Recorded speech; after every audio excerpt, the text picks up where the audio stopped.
while I was scrolling around, suddenly I see you in an alb and preaching. And then I also see this AI generated video of you in a collar and being chased by a mob because you're baptizing babies. And so what did I miss along in this gap?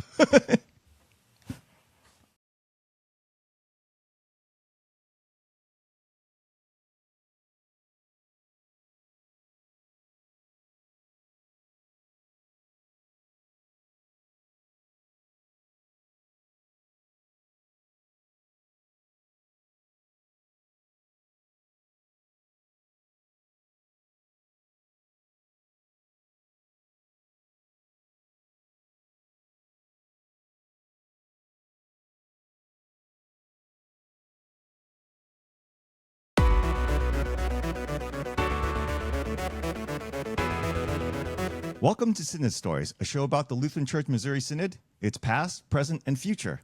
Besides learning about the LCMS National Convention, I started this podcast to learn more about what life is like across the Synod. To that end, I have Vicar Tyree Toney, who is vicar at Mountain View Lutheran Church in Las Vegas, Nevada. He's the creator of the Wittenberg Project and co-host of the Study Boys podcast. Vicar Toney, welcome, and thank you for being here. How you doing? Thanks for inviting me. I'm kind of shy, so I try to stay in the shadows a little bit. You're shy? I can't imagine. So I've been familiar with your online presence for a very long time, and we had some interactions, particularly around the Triglata and Book of Concord app. Right. And then, but I've been mostly off social media since 2000 because it just got too weird around that time. And I've been back to like kind of promote this podcast, but while I was scrolling around, suddenly I see you in an alb and preaching. And then I also see this AI generated video of you in a collar and being chased by a mob because you're baptizing babies. And so what did I miss along in this gap? All right. So that was a great intro. I got to give you that. All right. So me and you go back quite a ways through social media. That's why people say, those are just social media people. No, you actually get to see people's personalities and talk to them and kind of know them distantly, but kind of in a more intimate way than I'll say Facebook and other things, because you actually conversate. So let's just say that video is old Twitter me that's still around. So I still joke around a lot. And over all these years, it's been a constant nudging of people saying, hey, have you considered that you might be called to something? Have you considered, and this is like coming from like lay people, but then also a couple like professors at seminaries, and they was hopping my direct message and just be mentioning this to me. So over the years, it just kept coming up. It never was something that I yearned to do, because I always was scared that if I step into this role, is it because I want to be the center of attention, the main character, all these type of things? And by no means. That never was my go-to, If anything, I play sports, so I always wanted to be the MVP of that realm or some of that nature, And after you get pushed in your shoulder enough times, eventually you got to turn around. And I was like, well, it's something that's being seen. I'm going to pursue and delve in. Because as you know, I could talk theology for hours upon hours upon hours and days. You know what I'm saying? Like, it's not as if it's just, maybe. No, it's something that's naturally something I'd like to engage with people in and build and grow and learn stuff and teach stuff. Yeah, I found that very much so that ever since I've known you, you're always there just speaking about your faith and advocating for Lutheranism. It's just just seems very natural for you. So I could see why other people would see that in you. I appreciate that. It's funny because I'll be in a seminary, I'll meet some people and they'll be like, oh, how long have you been a Lutheran? I'm like, decade plus, like it's been a while, and they're like, well, welcome to Lutheranism. I'm like, that's what we're doing. I'll probably argue more, people about nuanced doctrine, going back and forth with actual scholars in Baptistic, Calvinistic, Arminianism type realms on doctrine. And you're talking to me like I just stepped in like, oh, what's this? Ooh, a rose. Oh, that's a Luther rose? Luther who? Like, no, come on. So It's just funny. So, so there is, there is currently this whole big hubbub about alternate paths, right? And so this is part of why I want to have someone who's going through an alternate path and like really understand it and and someone with, that we've talked to each other before. And so, and we can do this in good faith and feel confident that we're not going to step on each other and that kind of thing. But so help me understand the particular program that you're in, because it's not SMP. I think we discussed it's not SMP, but it's a different path. So kind of describe it and let people know what the path is and how it kind of works. Definitely. One thing I wanted to say is that's the reason I agreed to do this right here, because a lot of people don't know me, you know what I'm saying, but I kind of I'm going to say what needs to be said in the sense of that. So I try to stay out this conversation in a sense because of bad faith or because that I know that on either side, don't get me wrong, yes, I'm taking a remote route, but if I have a problem with the remote route, I'm going to say something, or the other side also, people who are against it, I'm going to say something. I've actually ran into a couple of professors where we had to go back and forth on things in regards to that. So I'm not good at zipping my lip, put it that way. But being that me and you are familiar with each other, where we've talked about just random things, I'll deem you, hey, what this, we just, casually talk over the years. When you asked me, I said, hold on, let me think about it. Because I kind of told myself, I'm going to stay out this debate. But because it's you, honestly, I was like, nah, not saying I owe you a conversation, but it's more so a sense of, in good faith, I could talk to my brother. And if he disagrees, we can go back and forth respectfully because we have that rapport already. Like, I know you're not trying to do gotcha questions or things of that nature. So I just want to throw that out there. So the route that I'm taking is called the CMC. It's the cross-cultural ministry. So cross-cultural, maybe it's CCM. I don't know, but it's. I looked it up because I said this wrong to my pastor yesterday. I was going to interview you, and I said it was CCM too, and it's actually cross-cultural ministry center. That Right. like they just threw that in as part of the. It doesn't sound like a program, but that's what. So it's CMC. Right. So one of my mentors, he's a graduate of it. Okay. Pastor Delwyn Campbell, from years ago. You know what I'm saying, like 10 plus years ago. So when I signed up, that's why I don't know the name of it. He was just like, hey, after like when you start having presidents of synods and professors and lay people mentioning, like I said, eventually you turn around. I'm doing a podcast, and he's one of the hosts we do with us every now and then. And he brought it up. And I was like, okay, let me take a look at this. And so he already knew the information. So I just applied and went. I didn't research the differences or nothing like that. So that's why I'm not familiar with that. Now that I'm in it, I kind of know the distinctions between the two of them. But needless to say, it's different than the hot topic one, the SMP. So, like for instance, SMP, you kind of have to stay in your area when you get done. Mine is when I'm done, I'll be basically a full-fledged, able to move around. We actually, and I don't want to say this in the sense of, because sometimes people view it as a competition, but we actually end up with more units than the residential guys. So Okay. it's treated as an actual, it's not like, it's a shortcut, let's do this route. No, it's actually a substantial type, unit-based type thing. I actually my daughter goes to Concordia Irvine and she's at St. Paul's and they actually have a CMC vicar there as well. Yeah. Yeah. He just started. We were at his installation. It was pretty nice. So yeah, so it's a 4-year program. Okay. But we're a vicar for 4 years. So we're actually in our church being a vicar. We're also starting local ministries also while we're doing our vicarage, on top of school, homework, and things of that nature, and on top of going to work. The majority of people who are doing the remote one are bivocational. So it's I won't say it's easy, by no means. So what is it going to look like after? What is the likely thing after you finish the program? Are you likely to be called to like one of the ministries that you're starting, or what is the likely, or called as an associate to your current congregation? What has typically happened after? Okay, so I'm a unique situation. I mean, I'm pretty sure Of you, yeah, of course. Right.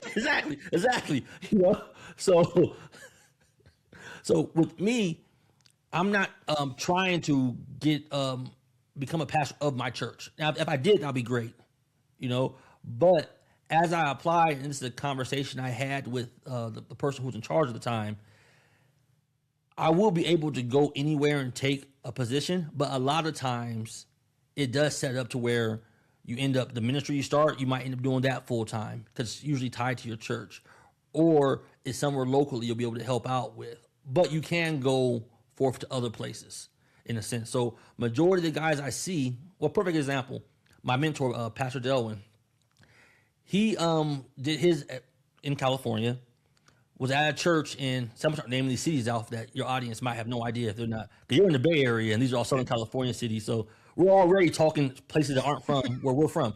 So, but let's just say probably like 70 miles from Irvine, inland. Now he went from there, he went to Indiana and was head of a church in Indiana, the lead senior pastor there.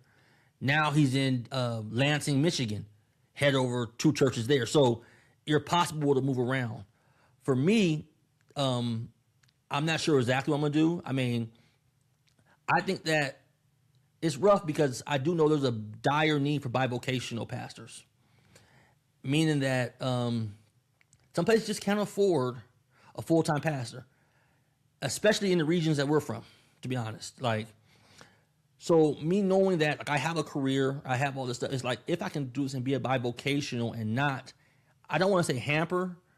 I had to be careful how I word it, because even my the president of the seminary got annoyed at how I worded it, because I don't want to view it as hamper, but I do know what salary I need. I'm a grown man. You know what I'm saying? Like I'm not coming out of seminary fresh and you can just throw me. No, I know I need to take care of my household, my mortgage, and this. If I could work and not hamper the congregation where they feel that we have to go get new members, if we have 10 to 40 or 40 to 100, however members we have, we can make it work. So for me, that's what I'm saying. I'm kind of a unique situation in that regard. But majority of them, I think, are going to be going into full-time ministry, probably as an assistant pastor or lead pastor in some contexts. Okay. So that bivocational, I know we talk, or there's more talk of that. I feel like it's less ideal than we would really want it to be. I mean, I appreciate the men that are willing to do both, because I'm sure it's a crazy amount of work, because you get called. I mean, you still have the regular duties of a pastor, and like if you get called, if you have a emergency or something, you're gonna want to drop everything, and so there's all kinds of stuff on you. But like the amount that you can focus on what you're supposed to be focusing on, right? As a pastor, as a called pastor, it's like the flock. I really. I would appreciate that you could do that, but it's like I really would not want you to have to do that. And I totally agree with you. That's where this argument, we haven't talked about it yet, about remote versus residential or S&P, where it's focused on. And I'm not in S&P, so it's not my monkey, not my circus, but I am involved in a sense. But in regards to not being ideal, I get that. But the truth is we do have a pastoral shortage, and the truth is it's a lot of regions. Like, for instance, I don't want to put your location out there, but let's say someone stays in California, in San Diego, or in particular the Bay Area. I'm from the Bay Area. I'm more familiar with the prices. It's hard to call somebody, from my perspective and from me talking to people, pastors and church congregant members, when they're trying to call somebody who's from the Midwest, from one of the seminaries, and they come visit, love the church, love that, and see that I'm gonna have to make at least 80 to 100,000 to be a year to be okay here. Oh, to be okay, to be like scraping by. Yeah, that's not easy to pull off, and it almost leads down a slippery slope. And I know that's a logical fallacy, but sometimes that slippery slope is real, and you'll be flying down it. You'll be, man, I thought this was fake, and you're just flying down the slope. In those situations, if you don't have a large type congregation or a financially strong congregation of a few people, it's gonna be hard to have that pastor like that. So the reality is it's becoming more not ideal, but more needed in the sense of, and maybe it's set up to where you have a bivocational and another bivocational. You know what I'm saying? You have two of them there to be able to take care of that. I'm not the one with those answers, just a vicar here. But in real life circumstances and situations, these things are happening to where things have to get taken care of in that regard of, we have people who need a shepherd, people who need to be given the word and sacrament. And it might not always be the ideal case, but if you could train someone in the way and they can make it work, it's better than nothing. Yeah. So we are I mean, I'm in the, being in the Bay Area, we have in our circuit, I think we had 4 or 5 vacant congregations. And so we, like my pastor was the circuit visitor, and I know the current circuit visitor very well. And it's a challenge to but we need to talk about and try to figure it out. And the congregations need to be flexible, and there's all kinds of things. And so for us, one of the things our pastors are always talking about is it's really housing, right? It's in particular. Oh, 100%. And so our congregation has a parsonage on it. And so what we did with a vacant congregation down in downtown San Jose is we share a vicar. We actually called the vicar we had one last year, and then we have one this year. They're both from St. Louis, but they are we share he stays out of our house. The other congregation pays for his salary, and then our pastor and the vicar switch congregations, and then sometimes they have to both be at one, because of the supervision. So sometimes they're other, and then the elders in both of the congregations are, in this, yet another less than ideal. We do the service, and so the congregations are sacrificing, but there's so many different ways to do this, and I think we always we're talking about here. It's I think we're not talking about enough about all the different type of options that might be better than the ones that just are easy.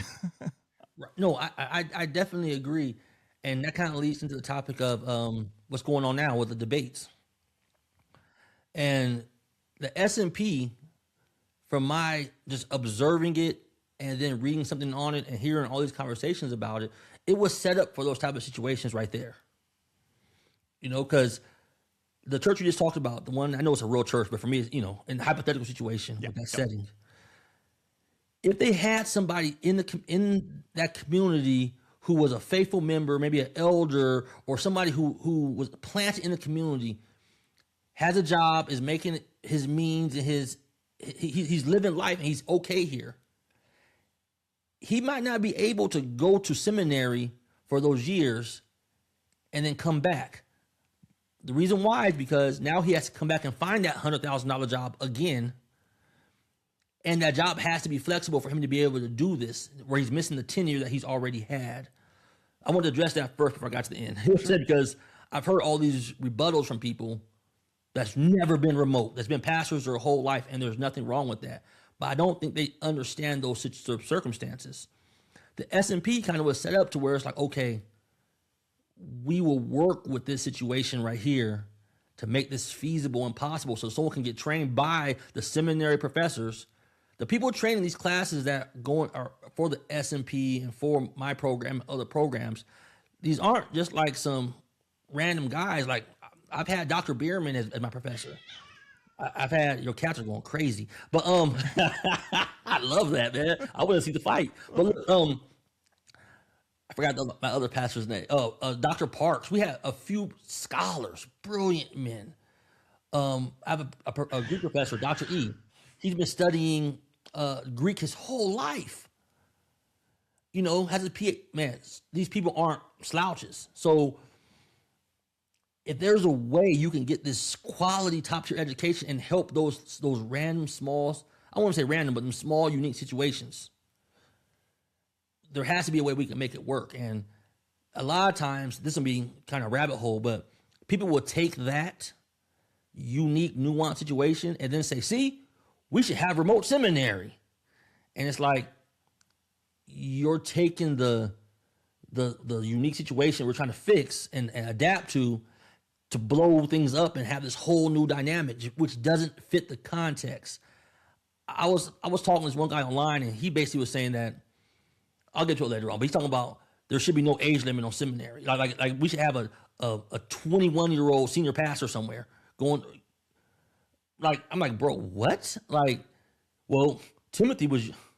We can go to that later on, but it was a whole ordeal. But S&P wasn't for that, and it's kind of being hijacked, that conversation, for open remote seminary. And I'm for we can have that conversation.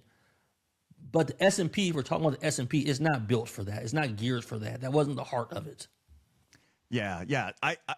And even when I listen to that conversation and people advocating it, they will still always inject the case that you're talking about. It's typically Alaska, where it's like somebody in Alaska, or it's a foreign language situation where the SMP guy is like he has a specific language skill that is in place. He needs to stay there because if he leaves, that whole thing will fall apart. And that's for me. That's why the SMP has always how it's been pitched.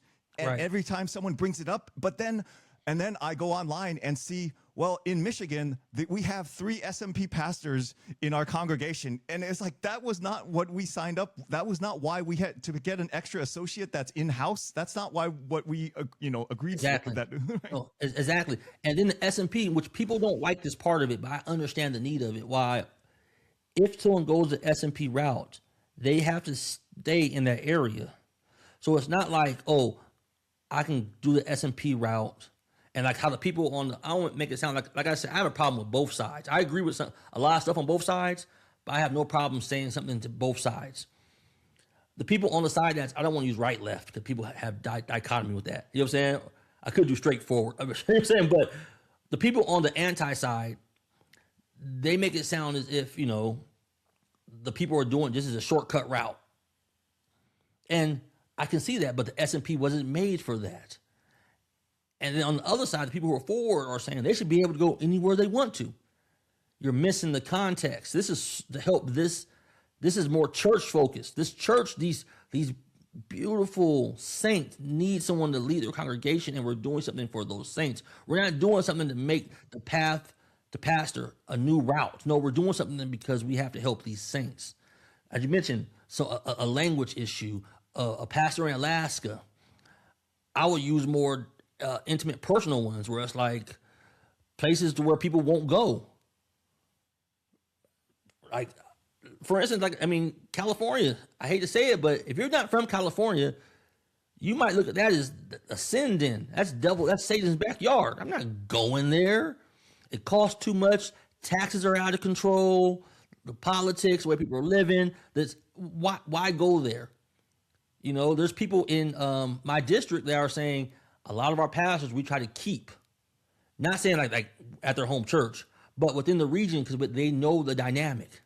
They know the expectations of salary and how to make it work and how it is feasible. You just have to operate a certain type of way.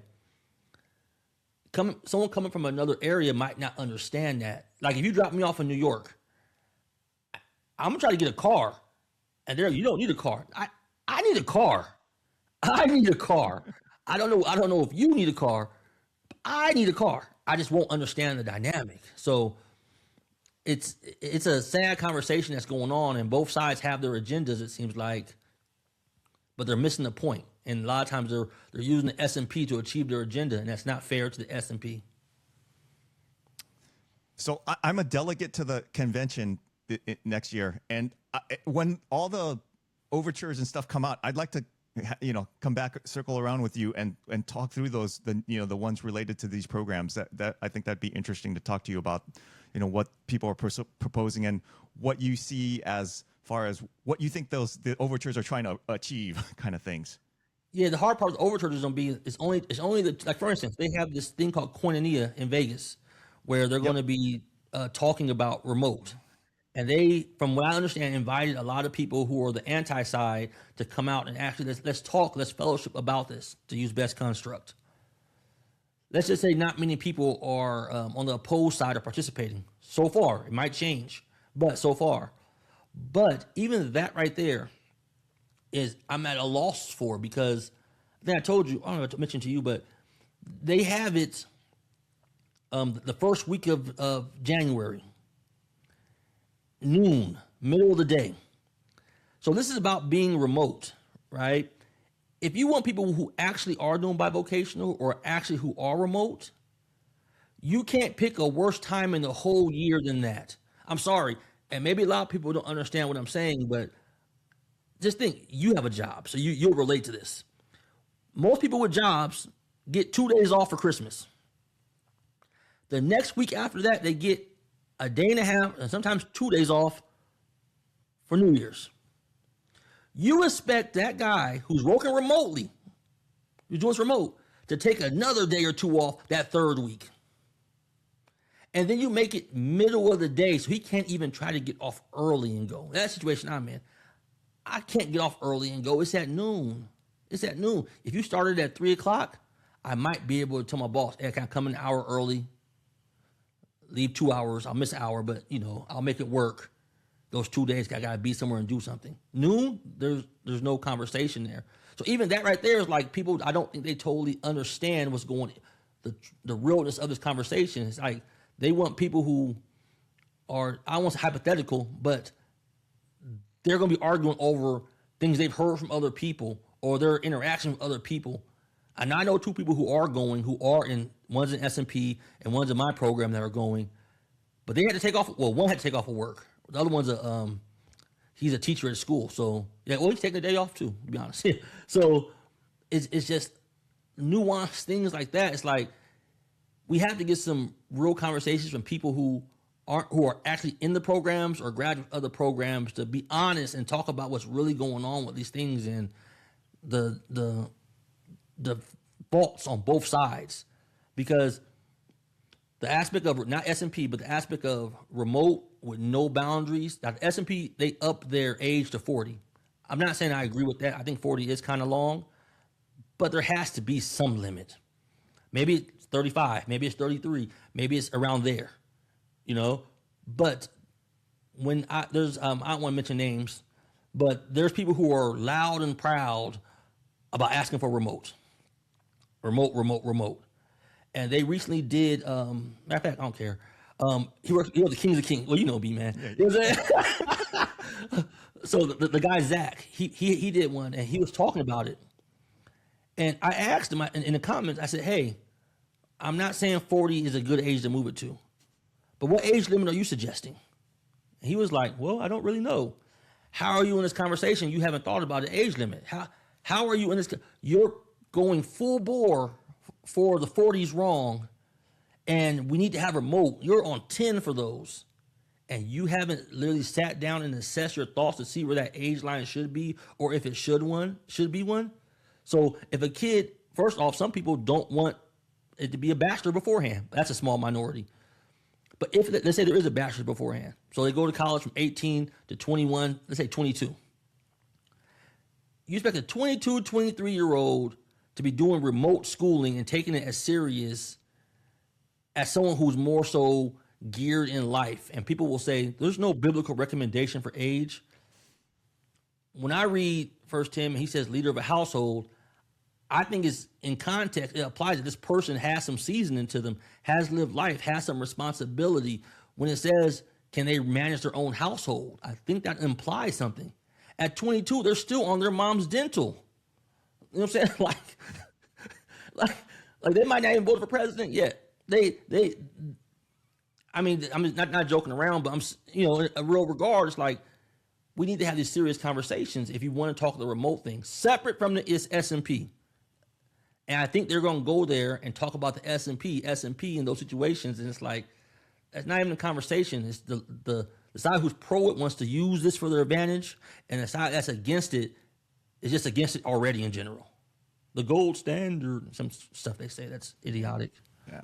So the one of the things, and because I know some of the back channel stuff of this, is that they were having tough time getting officials that were against the program, because they were actually told at the synodical level that they shouldn't address this, or they shouldn't go to this. And my contact and I were discussing this, and we were like, that just seems like the worst thing that Synod could do, because it's just going to come up at the convention, and then it'll be on some floor committee and some, and it'll get buried or something, and no one will be happy, and it'll just fester, for another 3 years, and it'll just get worse. Yeah. Yeah, So- no, that's what it sounds like, because I've asked a few of my professors, because a lot of them are in St. Louis. And like I said, it's no shock to you, but I'm going to ask. You know what I'm saying? You know what I'm saying? Hey, what's the atmosphere around this? And they made it sound like they hadn't heard about it. They're like, what do you mean? I'm like, hold on. You're teaching a remote class. You're directly invested in this, and you don't know about it? So who are the people who are so opposed? Where are they getting their information from? To me, y'all should be at the forefront saying your pros and cons. By no means am I saying that they should be 100% for it. They might have their own reservations. I went back and forth with a professor who works at one of the remote ones, and we ended up kind of exchanging, let's just say not so nice subtleties about it, because he's kind of was just like, why didn't you go residential? I'm like, well, and we went back and forth about it. I won't get into the details of our conversation, but at least they have some real life history and firsthand knowledge where they can speak to it and talk about it than just, well, I think this. This is some serious stuff we're talking about. You're just thinking. You're not research. You're not engaged. You're not involved. So one of my contacts is, and so I do the editing for Brief History of Power. So Dr. Kuntz is one of my so I know him pretty well, and I actually funded his trip out to that conference because I wanted him to be involved in that conversation. So he's going to be out there. That's awesome. And the I've listened to a bunch of his lectures, and one of the ones that he, the First Timothy ones, he's talking about it, and there's so much about the character, like you mentioned earlier, the character of the man. Right. And one of the difficulties I have with the SMP programs and those kind of ones is in the traditional path, right? A man has his home congregation and his home pastor, his field work congregation, his field work pastor, the SEM professors, his fellow seminarians, his vicarage, vicarage congregation, vicarage. I mean, there's so many people that can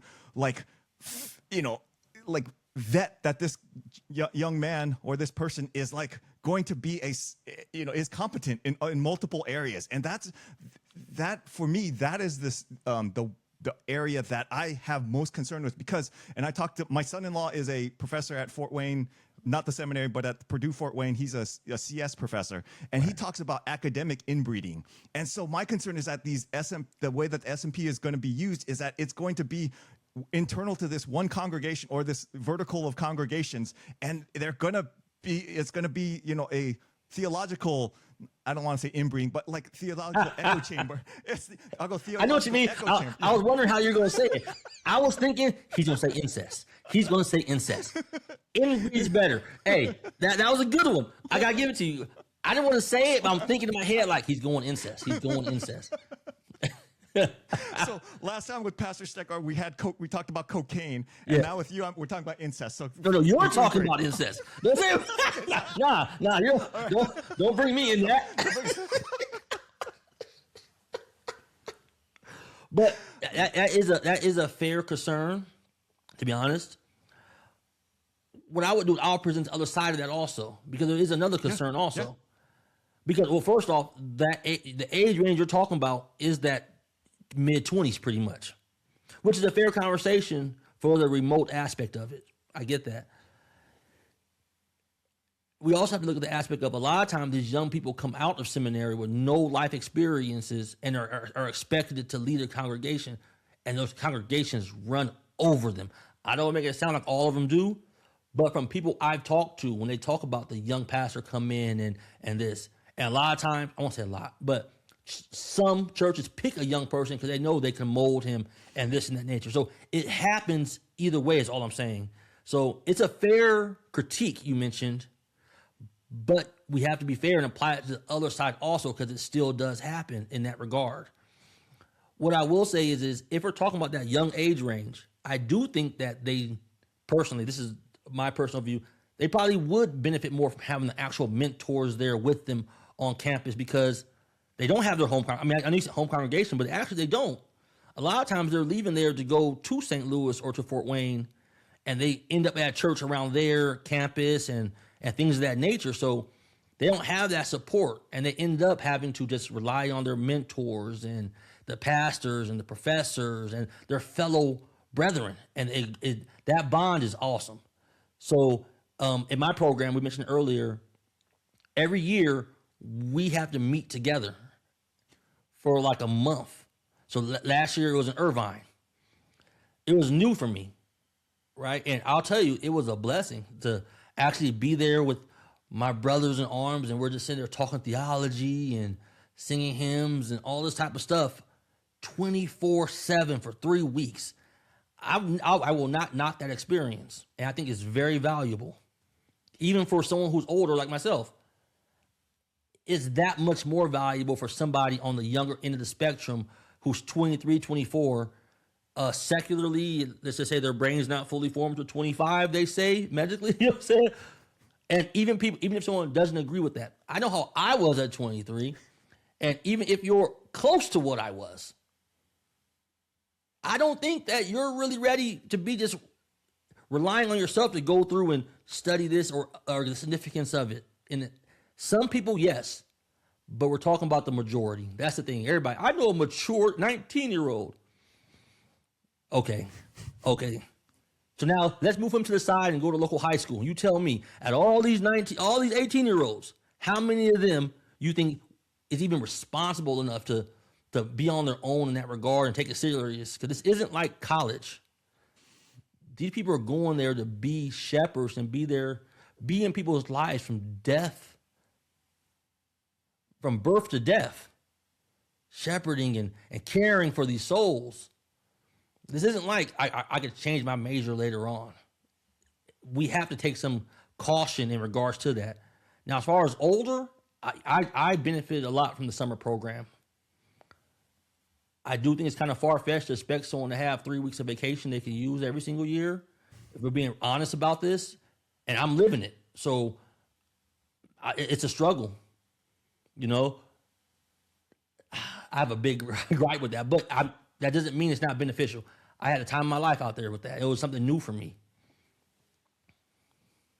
So I'm interested. What are the hoops that you had to jump through to get to, be in this program? I'm just interested in like how that process works, and so other people can understand that process. I'm not the best example, man. Oh. I think you know that. So I had to learn this myself.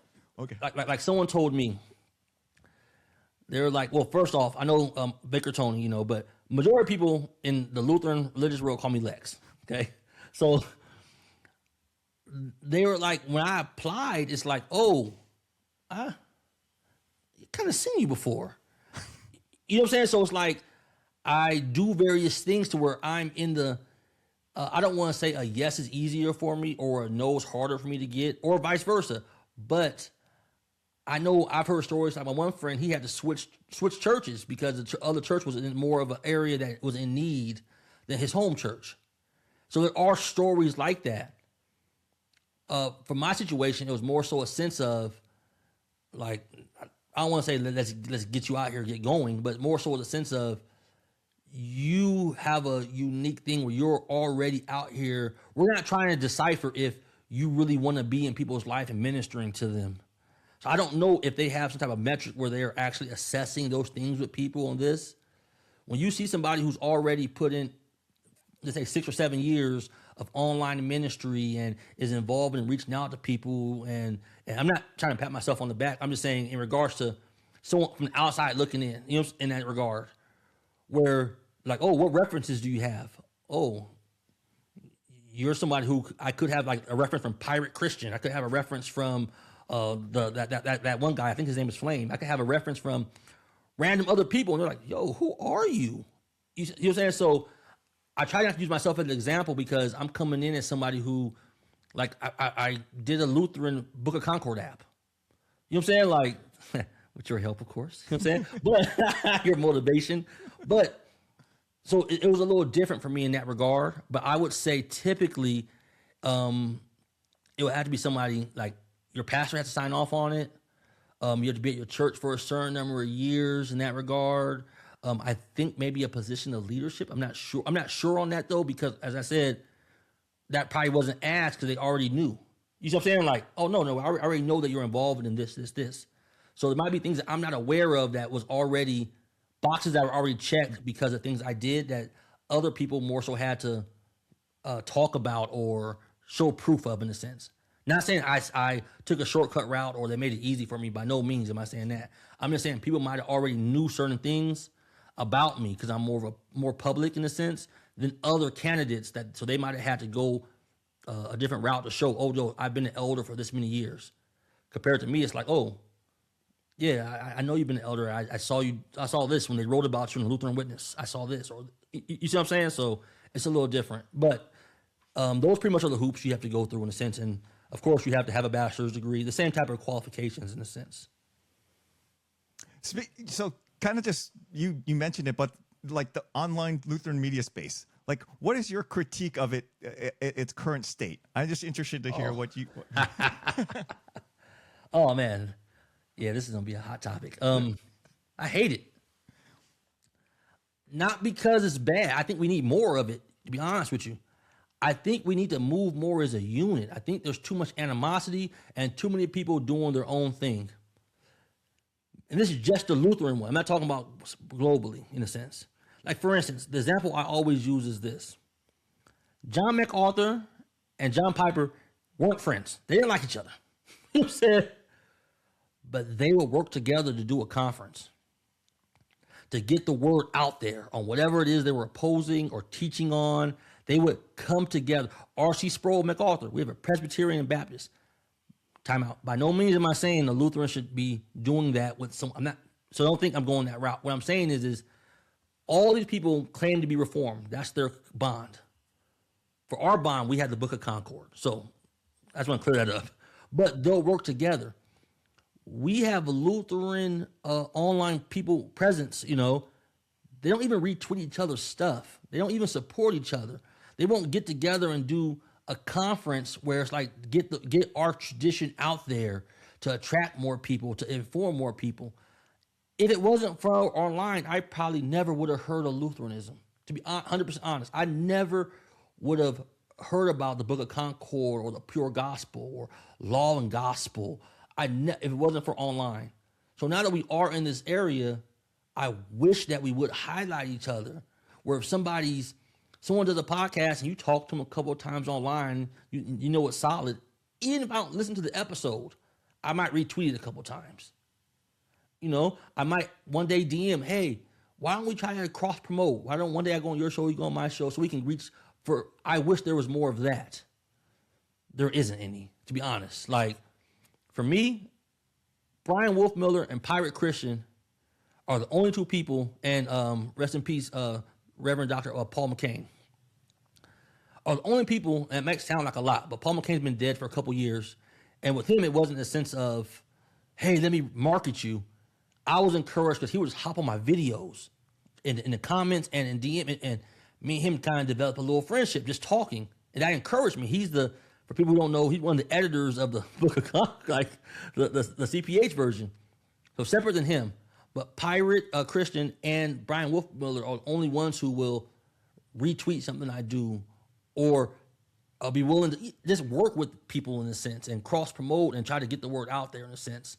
Other than that, I don't want to mention names, but people act as if I don't like him. This ain't about, wait, you trying to take him on a date? What's going on? Like, who cares? Like, you would give him Lord's Supper at your church, right? You guys can't get together and do a conference. You do a Thursday. He does a Friday. You guys can't. So, you know, I also think that another aspect is we have there's going to be some synods I don't mention.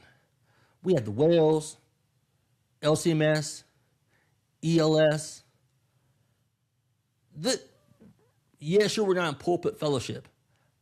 But we agree enough on the Book of Concord where we should be able to put something on together in a certain region and work together where you draw on your influence, I draw on mine. And I know this is from real life. If I go outside and there's 10 people hanging out and it's music playing or an event going on, what's going on over there? I'm gonna be curious just to let me see what's going. I just don't get why there's not that. So that's the part I hate. The part I like is I'm seeing more and more people stepping their foot in our realm to get our confession, which I feel is the most accurate and biblical, out in people's face. So I do love that aspect of it.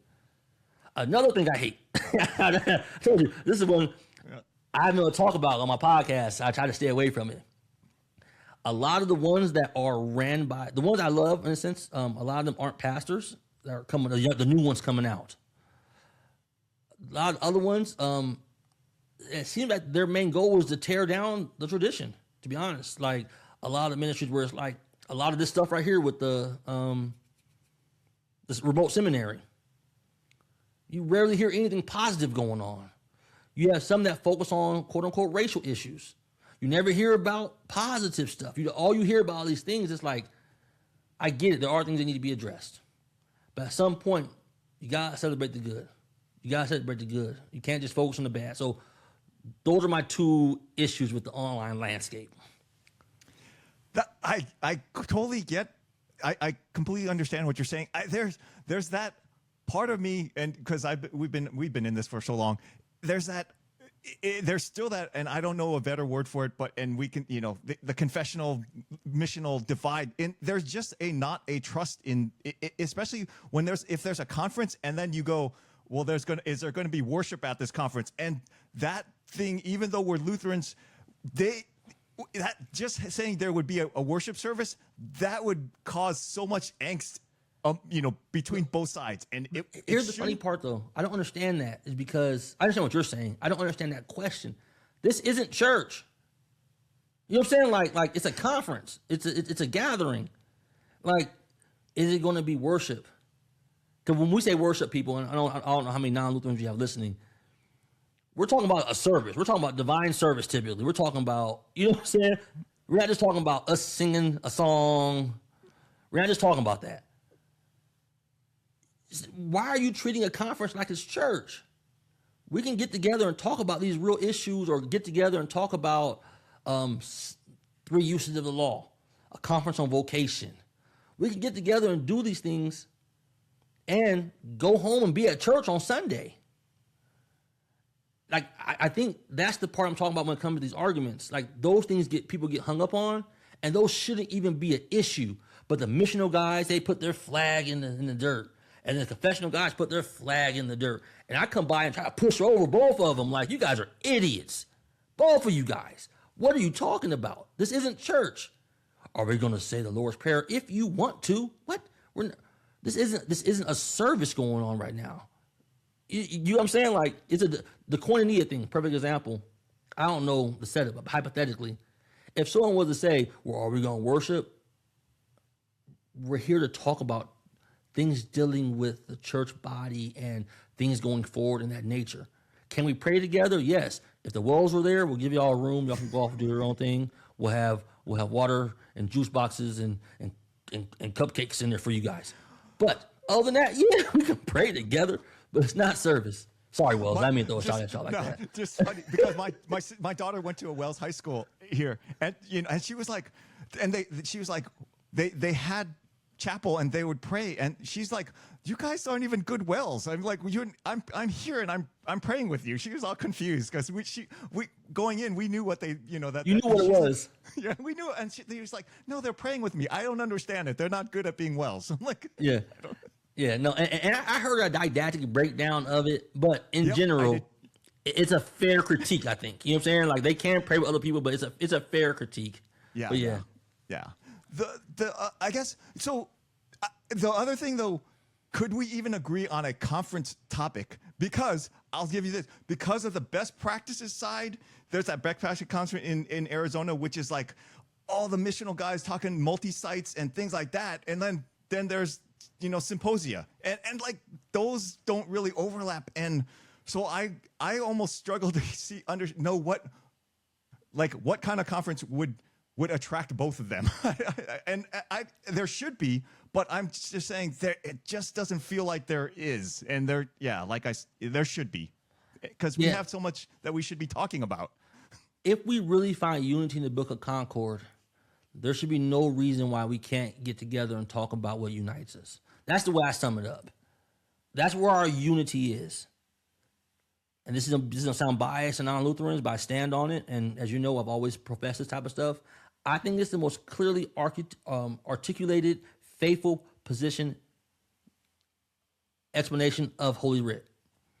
Am I saying it's the Bible? No, I'm not. What I'm saying, though, is it's so faithful to it is why we confess it. If that's our view, there's no reason why we shouldn't be able to come together and talk. I mean, like you said, I was on the ULC, you called it, show, and you watched the episode. We had a couple rough moments going back and forth. You know what I'm saying? But we're united in the confession. We still can have a conversation. And for this divide to be honestly about things that they won't look at someone in disagreement with what they're arguing about and say, you don't hold to the Book of Concord. They won't look at someone and say that. So y'all should be able to get together and talk and really have a conversation in good faith. I say that because there's some people with online platforms that are saying, I just want a conversation. No, you don't, man. I mean, come on. It's not that hard to have a conversation. It's not that hard to have a conversation. You calling someone out like you're doing right when they do all the humbleness on here isn't a way to get them to the table. It isn't a way to get them to the table. Rather, if you're that focused on you having a conversation, someone's not talking to you, go to them. Go to them if it's that serious. But it's not happening. The one if there could be a conference that if we could just hash out, like really legitimately hash out the open communion thing, that would make my life feel much better. And because I've run into this so many times in the past year and a half, or so, for some reason, like I've gone to a bunch of churches, and it's always that the communion statement is always, are you a baptized believer? Do you believe it's the real presence, and do you want to repent? But it never talks about who shouldn't come, right? Who's and it's like and I want to talk to those guys. I'm gonna probably see them at the convention, but I'd like to have them interview them, like Pastor Allman and those guys, because he said in the last episode he was on with Pastor Bukes, who's a more confessional side of the house guy, and he said we don't want to turn people away who are pre-Lutherans, because it will we don't want to make them feel unwelcome. And if that's open communion, then that's us. And I'm like, but that is open communion, and you're not supposed to be us. And so I want to talk to him, because I want to ask him, like, is that really what your position is? Because that's not at all what anybody would say that we should be doing. And that's, if we could have a whole conference where we just really hash that out and like actually say that might be dividing. Well, it might be harmful. I say that because, like, I've had a conversation with somebody about open communion, and it's a nuanced topic, I'll admit. Because there's open, there's closed with a D, and there's closed. Okay? I know closed and closed sound very similar, but just know there's a difference between the two of them. And it's a rough conversation, but to just say I'm okay with open, to me, the debate should be, or the conversation should be, between closed and closed. Those should be the two debates, not open. Because if we take Scripture seriously, which I will say we all do, because we're this in-house podcast and conversation, we know that it can lead to sickness. It can lead to death. If we know this, because Holy Writ says it, there has to be some care and concern about who we're letting eat judgment on themselves. There has to be, and that's where I fall on it. It's not about I don't want to not welcome them. I don't want to hurt them either, bro. Like, it's pastoral care. It's pastoral care in that sense, right? It is all. I mean, that is and that was a recent. I edited a Brief History of Power episode just recently where Dr. Coons was like, you're a pastor. You're supposed to be taking care of your flock. How can you know what if you don't actually know the person and what their, who they are and what their confession is and what their beliefs are? How can you apply pastoral care appropriately to them? Right. Now, here's the unique part, though, because I know I just came across being real closed. You know what I'm saying? But also there's an aspect of, I do think there is some personal responsibility also on it. Meaning that even in the situation we just talked about where someone, I know my congregant member, he might be lying. He might not be telling, like there is some, all I can do is present you with what it is clearly, the risk, the beautiful reward and benefit that Christ gives you, and then come to the table. You know what I'm saying? Like, I don't want to hold it that tight where, like, for instance, I know people who were like, are Lutherans, have been to another church and try to talk to the pastor beforehand, and they still say no. Yeah, that's pretty rough. Yeah. You see what I'm saying? Where it's like, oh, I'm a member here. I'm sorry, you're not a member here. Whoa. Or, you know what I'm saying? Or as if the person's lying about them being a member somewhere else. Like, so I do think that there is some leeway where it's not open. We have to tell people, hey, maybe we expound on the part where they explain what it is. I mean, they'll go into a systematic level of explanation, a dogmatical level from the pulpit, but they do lay it out. Because I think a lot of places I've been to or listen to, some of them do it very clearly, where it's just like, you know, we prepare, this is the body and blood of Christ, as Jesus said, as St. Paul articulates here. If you don't hold this, we know this can lead to, you know what I'm saying? And they lay it out better. But there has to be something where it's not the pastor who is the sheriff in town, where it's like, I don't know you. You can't come up here, in a sense, as if it's his table. So it's a rough conversation, and I'm just a vicar, so don't say him, but I've been having these conversations for like 10 plus years about these topics, so I'm kind of in tune with the landscape of it. Yeah. For me, one of the ones is what is your public confession as well? Is like, if your confession is that you are a Reformed Baptist, or you're a Catholic, or like you're saying that you have a different confession from us, like you may in your heart believe it, and then that's when you better have a conversation with the pastor, like that you're going to change, or you're in the process of moving over or something. And but if you're stuck in you're a regular member at another congregation, a different denomination, then I don't understand why I don't see how we could admit that person. No, I understand what you're saying. I understand what you're saying. Like, I have a family member who wants to do a wedding, right? Well, he not wants to, but he says that if he gets married again, he wants me to do his wedding. And I'm like, okay. He's like, and you have to be the pastor at it. I'm like, well, if I'm a pastor, then I'll consider it. He's like, and we're going to do communion there. I'm like, whoa. Yeah, that's going to be the hard line in the sand right there. Like, I'm not doing that. You know what I'm saying? But there has to be some, I'm not going to put people in harm's way like that. And I just couldn't do it. So there has to be that open aspect of it. I just don't understand that, and it's a slippery slope, like I mentioned earlier, because a lot of times when they're willing to do that, they're also willing to remove the Lord's Prayer from the service. They're also willing to remove the Nicene Creed from the service. They're also willing to remove confession, absolution. Trust me, having people stand up and say, I confess that I'm a sinner, I deserve hell for things I've done, things I left undone. That's going to make if you're worried about them not being able to take communion, trust me, you probably already got rid of confession and absolution. You've already pushed that aside. If your main concern is, I don't want to offend, and I don't want to mock it, but if that's your main concern, rather than being biblically faithful, I guess that's not even best construct to word it that way, but that's the way I view it. If that's not your main concern, I get those other things. I guarantee you have one baptism for remission of sin. Well, yeah, people kind of, come on. Well, next you start hiding baby baptisms. You start doing those when everybody leaves after the benediction. Bring the baby up here. Hurry up. Like, what are we doing in that regard? Makes sense. So the other one that I've seen, and I'd like your opinion on that confession and absolution. And lay readers, and because so going back, the confession absolutions, I've seen where they have a lay person will do confession absolution, even though the pastor is there, And I'm like, that seems, I mean, starts turning it functional, right? It's like, it makes the office functional. And I'm like, why?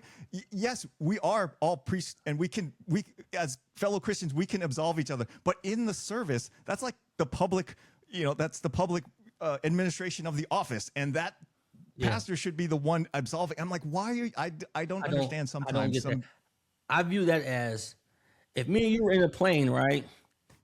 And the pilot just died or something like that. Okay, I will try to fly the plane. Okay. That's not ideal though. I've never flew a plane a day in my life. I'm gonna tell you, it's not ideal at all. Okay.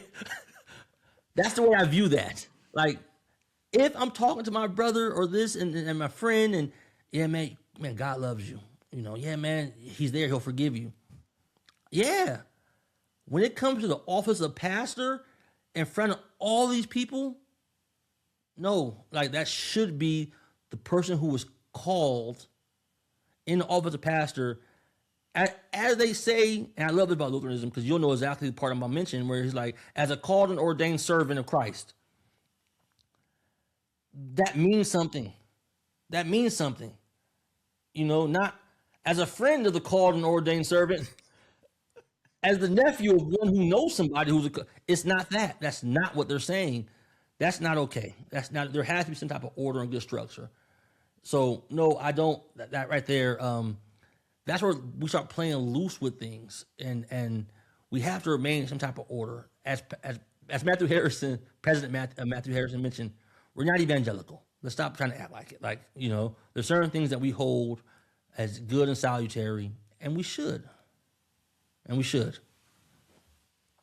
Well, I want to be conscious of your time, but I really, this is just fun talking to you and just catching up. So you have anything else you want to talk about before we sign off? Nah, man. I mean, I'm free, but nothing else I want to talk about. I'm just here to answer any questions you had or anything you want to talk about in regards to this, because I guess I am in a unique situation as someone going through the program, someone who's kind of loud and obnoxious to some people, someone who's bold and willing to talk to other people. And a lot of the ones I see, they aren't, of course, they're not out there as much as me, let's say. So it's kind of hard to talk to someone who's actually in the program. And I don't talk about it much. But people who know me like you, it's like, hold on, man. I saw you in the, hey, we got to talk. So it's hard to be, okay, yeah, I'm going to talk, but I do try to stay out the limelight a little bit. That's why one thing I love about Pirate Christian, and I mentioned this to him, he separates his ministry from his church office of pastor. So a lot of people who, like, he's one of my favorite pastors to listen to when I'm just listening to sermons. And you have to find him. You know what I'm saying? Like, because people call him Pirate Christian. Nowhere in there is his real name. You know what I'm saying? But then people know his name's Chris.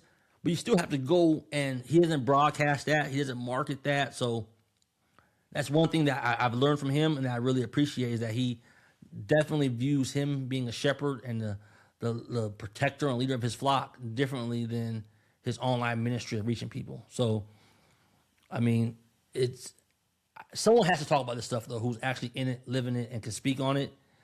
And you asked, so I said, yeah. So, because even when I was on the Allman Show, right, I was a vicar at that time. Oh. I didn't tell him no. I just went on there, and we talked about a couple parts were similar to this in regards to creeds and service and things of that nature. But I know that if he knew I was a vicar, conversation might have turned a little bit, where it might have been, oh, he's a remote guy. Let's talk about this stuff. And he might not like some of my answers. He might love some other ones, but I just, keeping the backdrop. I have an after hours, and so we can dip out of this if we need to. But so as people who are not very common, our ethnicities are not quite common within within our church body. Like, how do you ever run into weirdness or anything like that? I just wondering. Oh, no. No, that's a fair question. Actually, I don't, I'll say. And the reason, I shouldn't say I don't. It comes up, but I don't view it in a negative sense. I view it as ignorance rather than, not ignorance in a bad way. Like, they're ignorant, not that though. I'm saying some people just don't know. And I'd rather them ask a question or feel open enough where we can have a conversation And after that, it's fine. Oh, that's a unique way, I'll way rather have that. So it's not in the sense of I've ever experienced something where it's like, oh, that person's a racist. No. Like, I'll say the most awkward thing is a lot of times people assume things where, for instance, there's this guy who's very anti-remote. Not saying that's dealing with the topic I'm talking about, but that's the camp he's in. He's always online talking about it, right? So when this one group, LR4J or L4RJ came out, right? And this is before, they're known now for what they stand for, pro or con, however people feel about them. When they first came out, all I said was, oh, that's interesting, And then they automatically assumed I'm some liberal, woke dude who wants, I'm like, yo, first off, I'm not gonna say why you assume that. Trust me, I already know why though. You know what I'm saying? I already know why you assume that. And those type of things come up occasionally, but it's not frequent or common. And after we go back and forth and they see, oh man, you're just as confessional as me. And I'll tell them I'm probably more, because I'm willing to walk into a Baptist place and have an argument right there in the narthex. You know what I'm saying? There's nothing subtle about my Lutheranism. Like as you know, but there's nothing subtle. We will have this conversation wherever. So those type of things that happen, but there's not really been much side eye or anything negative where I can say that I ran into real conflict in that regards. A lot of it's encouragement. A lot of people see what we're doing, like online, with my podcast, the Study Boys, me and Flame doing things, and they're encouraged because, as I mentioned before, if it wasn't for online, I would know nothing about Lutheranism. And people might say, that's far-fetched. No, it's not. Like, I grew up in Richmond, California. I found out there's a Lutheran church I walked past. So you're from the Bay Area like me. Yep. Most of the kids there are latchkey kids, because when their mom's driving to San Francisco in the morning, that's an hour to hour and a half commute. That means she's gone by 7 or 6:30 a.m. usually. 2 hours to get home. That means that she isn't get home till 7 or 8. I'm free all day. I'm by myself. I'm out. I'm running the streets. I'm hanging out. So every day when I'm riding my bike to the little corner store to buy some candies and Zuzus and Wham Whams, I'm passing this building up. Looks like a church. I never see nobody. They don't engage the community. I've been to every other church in my neighborhood. I've never seen anything dealing with this one. I find out 2 years ago that's a Lutheran church. Literally I think it's 0.4 of a mile away from where I grew up at. And I never once saw anybody or heard anything from that place. Now, I'm like, that's appalling. Like I should at least see people coming in and out. You guys are trying to do things for the community where it's like, oh, we're having a trunk or treat. I know some people hate those, but as an example, it could be something as small as, oh, we're doing a neighborhood this, just so they can get their face out there. Never saw anything with it. If it wasn't for online, I would have no exposure to it. So that's why it's funny. They call themselves missional one side of it. But it's like, really? Like, I just don't see it. To be honest with you, I find that name hilarious, to be honest. Like if missional is having a rock concert up there and getting rid of confession absolutional, you got to pick a different name, bro. Don't call it missional, So, nah, I just don't get it. Yeah, I think for when I was growing up, it was the way that I knew about Lutheranism was the day schools, because there in San Francisco there was just like 4 day schools in the city, and they were all like packed to the gills, and there was just a number of us that were there, and so my story is that my sister was going to get bussed out to Hunters Point, and so my parents said around the corner was a Lutheran church and school, and so they were like, oh, let's go to that, and then me and my brother and sister were there there was one of us there for 20 years, and so that's how I became a Lutheran is because of busing in San Francisco. See, that's what I'm saying. So I guess they would call that missional. I would call that, being from the Bay Area, I would call that, ain't no way I'm going to Hunters Point. No. I came to you guys. Right. I came to you guys, and you guys are welcoming. Yeah. But I knocked on your door. You didn't come to my door.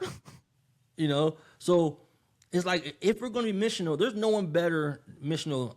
I hate to say it, but than the Baptists. Like they have no problem. Like so, this other vicar, Vicar Greg, we went to this hockey game out here, and he brought one of his friends that's a Baptist pastor, and we're just talking casually. You know, of course I had some Baptist jokes, you know, but he took him in stride. I appreciate he took him in stride, you know. But he was talking about how they're starting a church. So casual. And I was just like, oh, so what are you guys doing? He's like, oh, we just rented the little cafeteria out of the school. We volunteer at the school every now and then. And then we just get involved in the community, invite people, and this and this. I'm thinking like, bro, that's like, now I don't want to say the easiest because it takes effort. But it's like, they're willing to do that. That to me is, if you're going to call yourself missional, I want to hear those type of conversations.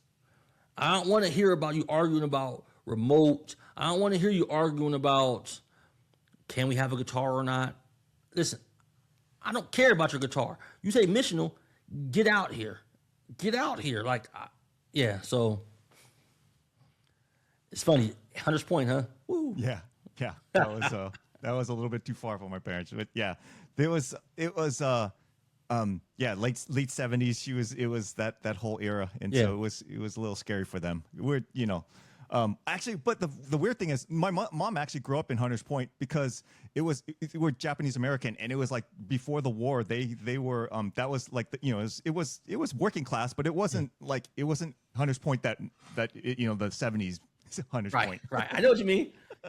You're talking to someone who's born in Sacramento, moved there from 4 years old. And from there, went to Daly City. Oh yeah. So I was in Daly City until about 7 years old. And then from there, yeah. And then from there, we moved to Richmond, California. So I was in San Francisco frequently because you got to go to San Francisco. You even in San Jose, I'm pretty sure you find yourself in the city every now and then. Every couple months, you end up in the city. Yeah. All right, man. I will let you go. I really enjoy this, and I'd love to do this again. I had I would like to talk to you about like your church itself, and how you guys work and operate, and we can talk about a bunch of other stuff that I have. But I don't whenever, want to man. go on forever. Yeah. Whenever. Yeah. So do you just put audio out, or do you do visual also? Or what? I put it up on YouTube, so it'll be both of us. Yeah. Oh, that's cool, man. Yeah. Yeah. I when you put it up, I'll follow. I didn't know you had a channel. Yeah. All right. All Sounds right. good, man. All right. You take care. Have a good night. Man. Stay blessed. All right.